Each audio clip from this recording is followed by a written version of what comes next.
Question simple सा है कि व्हाई इज CUPP03 इंपॉर्टेंट। देखिए यार, आपका सब्जेक्ट कोई सा भी हो, आप सोशल साइंस के हो, आप हिस्ट्री के हो, आप पॉलिटी के हो, जियोग्राफी के हो, इकोनॉमिक्स के हो, साइंस के हो, मतलब कोई सा भी सब्जेक्ट पढ़ा आपने, botany, zoology, physics, chemistry, integrated science, कुछ भी आप पढ़ के आ रहे हो, बायोटेक या कुछ भी आप पढ़ के आ रहे हो, मैथमेटिक्स पढ़ के आ रहे हो, आप स्टैटिस्टिक्स पढ़ के आ रहे हो, आप लैंग्वेज में आप हिंदी, इंग्लिश, संस्कृत, उर्दू, पंजाबी, कुछ भी आप पढ़ के आ रहे हो, CUPP03 का पेपर आप सभी कैंडिडेट्स के लिए बहुत इंपॉर्टेंट हो जाता है। क्यों इंपॉर्टेंट है उस बात को हम समझेंगे। सबसे पहली बात कि आपने किसी भी फील्ड में डिग्री ले रखा, आप चाहे बीटेक किए हो, चाहे आप BSc किए हो, बीकॉम किए हो, BA किए हो, मेडिकल फील्ड का कोई डिग्री लेके आ रहे हो, कुछ भी लेके आ रहे हो, अगर आपको बीएड करना है ना, अगर आपको बीएड करना है ना, तो बीएड में ना CUPP03 सभी कैंडिडेट्स को देना चाहिए। डजंट मैटर कि आपका सब्जेक्ट क्या है, सभी कैंडिडेट्स को CUPP03 का पेपर देना चाहिए। क्यों देना चाहिए? देखिए, अब बीएड में एडमिशन कैसे होता है। अब होता है एडमिशन CUET के एग्जाम के थ्रू, CUET के एग्जाम के थ्रू। तो होगा क्या, जब आप CUET का एग्जाम दे लोगे, लेट से आपने CUET का एग्जाम दे लिया, तो आपको एक स्कोर कार्ड मिल जाएगा। ठीक है, जब आपको स्कोर कार्ड मिल जाएगा तो ये महज एक स्कोर कार्ड है। CUET का एग्जाम देने से कहीं बीएड में एडमिशन नहीं होता है। बस CUET का एग्जाम आप देते हो सो दैट आपको एक स्कोर मिल जाए, आपको एक स्कोर कार्ड मिल जाएगा। ठीक है, जब आप CUET का एग्जाम दे लोगे, स्कोर कार्ड मिल जाएगा, तो मान के चलिए कि ये सारा प्रोसीजर कंप्लीट हो जाएगा मिड अप्रैल तक। ठीक है, मिड अप्रैल तक ये सारा प्रोसीजर कंप्लीट हो जाएगा। जब ये सारा प्रोसीजर कंप्लीट हो जाएगा CUET का, तो फिर इंडिया के किसी भी यूनिवर्सिटी में आपको एडमिशन लेना है तो उसका फॉर्म रिलीज होता है। जैसे मान लो तुमको सेंट्रल यूनिवर्सिटी ऑफ हरियाणा में एडमिशन लेना है, सेंट्रल यूनिवर्सिटी ऑफ झारखंड में एडमिशन लेना है, तुमको तुमको सेंट्रल यूनिवर्सिटी ऑफ कर्नाटक में एडमिशन लेना है, ठीक है, तुमको दिल्ली यूनिवर्सिटी में एडमिशन लेना है, तुमको बनारस हिंदू यूनिवर्सिटी BHU में एडमिशन लेना है। ठीक है, तो तुमको किसी भी यूनिवर्सिटी में फ्यूचर में अगर एडमिशन लेना है तो तुमको उस यूनिवर्सिटी का फॉर्म फिल करना पड़ेगा। तुम इस यूनिवर्सिटी का फॉर्म फिल करोगे, बस होगा क्या, यहां पर एडमिशन के लिए ना एग्जाम नहीं होगा। एग्जाम की जगह क्या होगा, जितने बच्चे फॉर्म फिल किए रहेंगे इन सब का CUET का स्कोर देखा जाएगा, इन सब का CUET का स्कोर देखा जाएगा और डायरेक्ट उस बेसिस पर मेरिट बना के इनको एडमिशन दे दिया जाएगा। उसी तरह मान लो सेंट्रल यूनिवर्सिटी ऑफ कर्नाटक है, तो इसका जब फॉर्म रिलीज होगा तो तुम इसका फॉर्म फिल करोगे। सेंट्रल यूनिवर्सिटी ऑफ कर्नाटक क्या देखेगी, कितने ऐसे लोग हैं जिन्होंने हमारा फॉर्म फिल किया है, हमारे यहाँ एडमिशन लेना चाहते हैं। तो जब तुम इनके एडमिशन के लिए जाओगे तो फिर ये एग्जाम नहीं कराएंगे तुम्हारा, ऐसा नहीं कि एग्जाम कराएंगे, तुम्हारा एग्जाम नहीं कराएंगे, ये तुमको बोलेंगे कि अपना CUET का स्कोर बता दो। तुम CUET का अपना स्कोर बताओगे तो जितने बच्चे इनका फॉर्म फिल किए रहेंगे उन सब का CUET का स्कोर देख के लोग क्या करेंगे, मेरिट बना देंगे। ठीक है, तो यही प्रोसीजर ना इंडिया के सभी मेजर सेंट्रल यूनिवर्सिटीज में फॉलो होता है। लेकिन हमारा कंसर्न ये है कि CUPP03 का पेपर कोड क्यों इंपॉर्टेंट है। देखो यार, इंडिया की जो मेजॉरिटी ऑफ द बड़ी सेंट्रल यूनिवर्सिटीज है ना, वो लोग अपने यहाँ बीएड में एडमिशन जो है, वो लोग अपने यहाँ जो बीएड में एडमिशन है ना, वो CUPP03 वाले ही पेपर कोड से एडमिशन देते हैं। ठीक है, मेजॉरिटी ऑफ द यूनिवर्सिटीज, ठीक है, majority of the universities, 90% universities समझ लो अपने यहाँ बीएड में एडमिशन CUPP03 वाले पेपर कोड से देते हैं। ठीक है, लेकिन वो जो 10% यूनिवर्सिटीज रह गई हैं उनका डिमांड इसलिए है क्योंकि वो बहुत पॉपुलर और अच्छी यूनिवर्सिटीज हैं। वो जो 10% रह गई हैं, उस 10% यूनिवर्सिटी में आपको दिल्ली यूनिवर्सिटी, BHU, ठीक है, एटसेट्रा टाइप की बड़ी बड़ी सेंट्रल यूनिवर्सिटीज आपको देखने के लिए मिल जाएगा, जो अपने यहाँ बीएड में ना कोई जरूरी नहीं कि CUPP03 वाले पेपर कोड से एडमिशन ले, क्योंकि ये यूनिवर्सिटी के ऊपर होता है कि वो किस पेपर कोड से अपने यहाँ किसी कोर्स में एडमिशन देना चाहती है। तो दिल्ली यूनिवर्सिटी ये बोलती है कि एडमिशन से पहले ही बच्चा हमको अपना सब्जेक्ट बताए। अगर वो बच्चा सोशल साइंस का है तो हमारे यहां तुम CUET का पेपर दोगे तो जाओ जाके CUPP04 वाला पेपर देके आओ। ठीक है, इनका ये कहना होता है। अगर वो बच्चा लैंग्वेज का है, हिंदी, इंग्लिश, उर्दू किसी भी सब्जेक्ट का है, तो वो जाओ जाके CUPP05 वाला पेपर देके आओ। ठीक है, CUET का। ठीक है, ये लोग क्या करते हैं ना, बच्चे का एडमिशन सब्जेक्ट के हिसाब से लेते हैं। ठीक है, तो सब्जेक्ट के हिसाब से एडमिशन लेते हैं ना, तो एग्जाम भी सब्जेक्ट के हिसाब से ही कराते हैं। ठीक है, एग्जाम में सब्जेक्ट के हिसाब से ही कराते हैं। तो इन बड़ी यूनिवर्सिटीज में आपको एडमिशन लेने से पहले इनका पेपर कोड ध्यान रखना पड़ेगा कि ये CUET के कौन से पेपर कोड से एडमिशन देते हैं। लेकिन इंडिया की बाकी के 90% यूनिवर्सिटीज क्या करती हैं, ये तुम्हारा एडमिशन सब्जेक्ट के बेसिस पर नहीं लेती हैं। तुम्हारा सब्जेक्ट कोई हो, तुम सोशल साइंस के हो, तुम लैंग्वेज के हो, तुम मैथ के हो, तुम साइंस के हो, तुम कॉमर्स के हो, ये सबको बोलती हैं कि तुम जाके CUPP03 वाला पेपर कोड का पेपर देके आओ।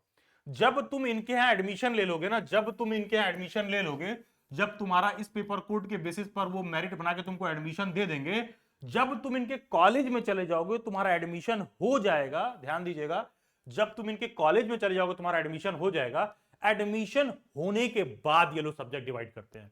सभी बच्चे का एक कॉमन पेपर से एडमिशन ले लेंगे, साइंस वाला बच्चा भी यही पेपर देगा, सोशल साइंस वाला भी यही देगा, लैंग्वेज वाला भी यही देगा, बस होगा क्या, अलग अलग सब्जेक्ट के हिसाब से मेरिट बना के अपने यहाँ एडमिशन दे देंगे। जब तुम्हारा एडमिशन हो जाएगा, तुम कॉलेज में उनके यहाँ चले जाओगे, तब जाके तुम्हारा सेक्शन डिवाइड करेंगे, पूछेंगे अच्छा तुम साइंस के हो तो जाके सेक्शन बी में बैठ जाओ, अच्छा तुम सोशल साइंस के हो जाके सेक्शन ए में बैठ जाओ, अच्छा लैंग्वेज के हो सेक्शन सी में बैठ जाओ, अच्छा मैथ के हो जाके सेक्शन डी में बैठ जाओ। तो इस तरह करके ये लोग बाद में डिवाइड करते हैं। प्रश्न ये उठता है कि कोई यूनिवर्सिटी एडमिशन से पहले ही सब्जेक्ट क्यों डिवाइड कर देती है और कोई यूनिवर्सिटी एडमिशन से बाद क्यों सब्जेक्ट डिवाइड करती है, क्या फर्क पड़ता है? देखो यार, होता क्या है ना, आप बीएड करने के लिए एलिजिबल हो ना, इसका मतलब ये नहीं हुआ कि आप गवर्नमेंट टीजीटी टीचर बनने के लिए एलिजिबल हो। ध्यान दीजिएगा, बीएड करने की एलिजिबिलिटी क्राइटेरिया टोटली डिफरेंट होता है जो टीचर बनने का एलिजिबिलिटी क्राइटेरिया होता है। तो यहां पर जो ये सब यूनिवर्सिटीज है ना, ये सब यूनिवर्सिटीज जब आपको पहले ही बीएड में एडमिशन देते समय ही फिल्टर करके एडमिशन देती हैं, तो इसका फायदा क्या होता है कि इनके यहां से तुम बीएड कर रहे होगे तो ये तुम्हारा सब्जेक्ट कॉम्बिनेशन पहले ही चेक करके तुमको एडमिशन देते हैं। तो इससे होता क्या कि फ्यूचर में आप गवर्नमेंट टीचिंग जॉब में एलिजिबल रहते हो, ठीक है। अदरवाइज होगा क्या, जैसे मान लो इनके तुम एडमिशन लेने जाओगे तो ये बोलेंगे अच्छा तुम COQP 04 का पेपर ही तब दे सकते हो जब तुमने ये पर्टिकुलर सब्जेक्ट 2 साल अपने ग्रेजुएशन में पढ़ा हो, नहीं पढ़ा होगा तो हमारे यहाँ बीएड का फॉर्म ही नहीं फिल कर सकते हो। तो ये यूनिवर्सिटीज ऐसा क्यों कहती हैं, ये यूनिवर्सिटीज ऐसा क्यों कहती हैं?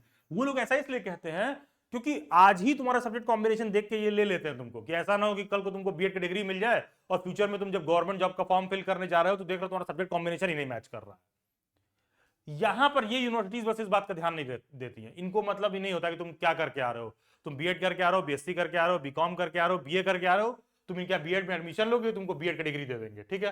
तुम डिग्री ले लिए, अब कल को तुम गवर्नमेंट जॉब का फॉर्म फिल करने जा रहे हो, गवर्नमेंट जॉब का फॉर्म फिल करने गए तो वहां तो देखोगे, पता चलेगा अच्छा ये सब्जेक्ट कॉम्बिनेशन होना चाहिए, अरे हम तो बीसीए कर रखे हैं, मेरा तो सेट ही नहीं बैठ रहा है, अरे बोला 2 साल कोई सोशल साइंस का सब्जेक्ट पढ़ा होना चाहिए, या तो हिस्ट्री हो या तो जियोग्राफी हो, अरे हम तो बीसीए किए मेरा तो सेट ही नहीं बैठ रहा है, हम तो बीटेक किए मेरा तो सेट ही नहीं बैठ रहा है। तो बीएड का डिग्री लेने के बाद भी पता चलेगा तुम गवर्नमेंट टीचिंग जॉब के एग्जाम में एलिजिबल नहीं हो। इस तरह की समस्याएं आती हैं। तो इसीलिए होता क्या है, बहुत सारे लोग क्या कहते हैं कि COQP 03 को कॉमन बीएड कहते हैं, इसको दूसरा बीएड कहते हैं। देखो ये सब कोर्स बेचने का तरीका है, बीएड होता है, कोई कॉमन बीएड और कोई अनकॉमन बीएड नहीं होता है। बस फर्क इतना है कि कुछ यूनिवर्सिटीज एडमिशन से पहले ही क्या करती हैं कि सब्जेक्ट डिवाइड करके एडमिशन देती हैं, कुछ यूनिवर्सिटीज क्या करती हैं एडमिशन के बाद सब्जेक्ट डिवाइड करती हैं। एक कॉमन पेपर से एडमिशन लेके उसके बाद आपको बस सब्जेक्ट डिवाइड कर देती हैं आपका। अब यहां पर मुद्दे की बात क्या है, क्यों आपको COQP 03 का पेपर देना चाहिए और दे के रखना चाहिए? देखो यार, तुमको मार्च तक क्या करना है, तुमको मार्च तक सिर्फ एक CUET का एग्जाम देना है, तुमको एक सिर्फ CUET का एग्जाम देना है। तुम्हें भी पता है कि अगर हमको कल को बीएड में एडमिशन लेना है तो इसमें से 90% यूनिवर्सिटीज ऐसी हैं जो COQP 03 वाली पेपर कोड से एडमिशन लेंगी। तो ये 90% यूनिवर्सिटी कौन सी है तुमको नहीं पता है, तुम कहां पर कल को बीएड में एडमिशन लोगे तुमको नहीं पता है। तुम चाहे कह रहे हो कि हमको दिल्ली यूनिवर्सिटी में एडमिशन लेना है, हमको BHU में एडमिशन लेना है, तो तुमको एडमिशन लेना है तो कोई गारंटी तो है नहीं कि तुम्हारा एडमिशन वहां हो ही जाएगा। हो सकता है कि तुम झारखंड से आते हो, तुमको सेंट्रल यूनिवर्सिटी ऑफ झारखंड में लेना पड़े, हो सकता है तुम कर्नाटक से आते हो, तुमको सेंट्रल यूनिवर्सिटी ऑफ कर्नाटक में एडमिशन लेना पड़े, हो सकता है तुम हरियाणा से आते हो, तुमको सेंट्रल यूनिवर्सिटी ऑफ हरियाणा में एडमिशन लेना पड़े। तो कल को तुमको किसी भी और यूनिवर्सिटी का फॉर्म फिल करना पड़ा या किसी और यूनिवर्सिटी में एडमिशन लेना पड़ा तो तुम देखोगे कि हाई प्रोबेबिलिटी है वो यूनिवर्सिटी अपने यहां एडमिशन बीएड में तुमको CUET का COQP 03 वाला पेपर कोड का पेपर दिए रहोगे तभी वो यूनिवर्सिटी तुमको अपने एडमिशन देगी। तो मुद्दे की बात यही है, इसीलिए मैं कह रहा हूं कि ये पेपर कोड का पेपर आप देकर रखिए। देखो ये जो बात मैं कह रहा हूं सबको समझ में नहीं आएगा, कुछ लोगों को लगेगा जस्ट एन यूट्यूब वीडियो और देखकर वो इग्नोर कर देंगे। देखिए ये स्मार्ट स्टेप्स ही आपको कल को बेहतर रिजल्ट देती हैं, क्योंकि आपको खुद आइडिया नहीं है कौन सी यूनिवर्सिटी में आप फॉर्म फिल करोगे। तो आप COQP 03 का पेपर कोड इसलिए देकर रखिए, कल को इसमें से किसी भी यूनिवर्सिटी में आपको अप्लाई करने का मन किया, हाई प्रोबेबिलिटी है कि अपने यहाँ ये एडमिशन COQP 03 वाले ही पेपर से ले रहा होगा। तो तुम जब ये वाला पेपर दे के रखे रहोगे तो तुरंत अपना स्कोर इनके पास भेजोगे, ऑनलाइन अपडेट करोगे और उसी बेसिस पर तुम्हारा मेरिट बना के तुमको बीएड में एडमिशन दे देंगे। इसीलिए COQP 03 का पेपर सभी कैंडिडेट को देना चाहिए। मेजॉरिटी ऑफ द यूनिवर्सिटी उससे एडमिशन लेती है। कल को तुम्हारा कौन सी यूनिवर्सिटी में एडमिशन होगा तुमको नहीं पता है, कल को तुम्हारा कोई प्लान चेंज हो गया तो हाई प्रोबेबिलिटी है कि यूनिवर्सिटी COQP03 वाले पेपर कोड से एडमिशन ले रही होगी, और अगर इससे एडमिशन ले रही होगी तो आप इसका एग्जाम दिए रहोगे तो तुरंत आपका मेरिट बन जाएगा, आपका एडमिशन हो जाएगा, आपको ये फायदा देखने के लिए मिलेगा। मैं वापस इस बात को ऐड कर रहा हूं कि ऐसा नहीं है कि हर आदमी को बात समझ में आएगा या हर आदमी पे बात सूट कर रही है। It's just a smart move, ठीक है, इंटेलिजेंट जैसा कुछ नहीं होता है, it's just an smart move कि थोड़ा सा सावधानी से एक एक्स्ट्रा पेपर कोड का ढंग से प्रिपरेशन करके दे दोगे तो फ्यूचर में तमाम बीएड की अपॉर्चुनिटी और ऑप्शन आपके पास ओपन हो जाएगा। अदरवाइज अगल बगल वाले लोग यही बताते रहेंगे, अरे बीएड में तो एडमिशन लेना है, वो तो फलाना कॉलेज में है, 1 लाख रुपए दे के एडमिशन ले लो, इसके लिए भी तैयारी करना पड़ता है क्या, बीएड के लिए तैयारी करोगे। लोग तुमसे ऐसी बातें कर देंगे, और हकीकत क्या है, ढंग के जितनी भी सेंट्रल यूनिवर्सिटीज है वहां आसानी से एडमिशन नहीं हो रहा है। 40,000 लोग लास्ट ईयर फॉर्म फिल किए थे। दिल्ली यूनिवर्सिटी में सीट है 338 में भी 60-70 सीट फीमेल्स के लिए है, सुपर न्यूमरी सीट्स है, दुनिया भर का रिजर्वेशन है, कुल मिला के बचता है 200 सीट, ठीक है। बीएचयू में 250 सीट है, नॉर्मल लोगों के लिए कुल मिला के बचता है 100 सीट। तो जब जाके ढंग से देखोगे तो तुमको एहसास होगा कि ढंग की यूनिवर्सिटीज में एडमिशन नहीं हो रहा है इतना इजी वे आउट। एंड हाँ, ढंग की यूनिवर्सिटी में एडमिशन के लिए ढंग का प्रिपरेशन भी आवश्यकता पड़ती है। कोई भी कैंडिडेट चाहता है ढंग से प्रिपेयर करना और 2026 में बीएड एंट्रेंस एग्जाम को लेकर सीरियस है, श्योर है कि पेपर देना है, एडमिशन लेना है और ढंग से प्रिपेयर करना है, तो दिल्ली बैट्स की प्रिपरेशन क्लासेस अनाउंस्ड है, वन ऑफ द बेस्ट, पूरा शॉर्ट ड्यूरेशन में ढंग का कंप्लीट हॉलिस्टिक वे में सिलेबस कवर करना, और आप चाहते हो कि इस हिसाब से चीजों को पढ़ लो कि आप श्योर शॉर्ट एग्जाम क्वालिफाई कर लो। दिल्ली बैट्स की preparation classes are going to be the one of the best source on internet, उनसे आप प्रिपेयर कर लीजिए, उतना मोर देन सफिशिएंट है आपके सिलेक्शन के लिए। और इसका डिटेल आपको दिल्ली बैट्स के यूट्यूब पर देखने के लिए मिल जाएगा, ठीक है। ये जो दिल्ली यूनिवर्सिटी का यहाँ पर ये वीडियो रिलीज किया गया, इसमें सभी पेपर कोड का प्रिपरेशन का डिटेल आपको मिल जाएगा, COQP 3, 4, 5, 6, 7। आप चाहे बीएचयू का पेपर दे रहे हो, आप चाहे दिल्ली यूनिवर्सिटी का पेपर दे रहे हो, आप चाहे जामिया का पेपर दे रहे हो, आप कोई सा भी पेपर दे रहे हो, इन सब का प्रिपरेशन क्लास दिल्ली बाइट्स पर 6 नवंबर से शुरू हो रहा है। तो जरूर से वीडियो देख के जरूर से ज्वाइन कर लीजिए, because of one single reason. देखो एग्जाम में ज्यादा समय है नहीं, ठीक है, गिनती के 3-4 महीने रह गए हैं।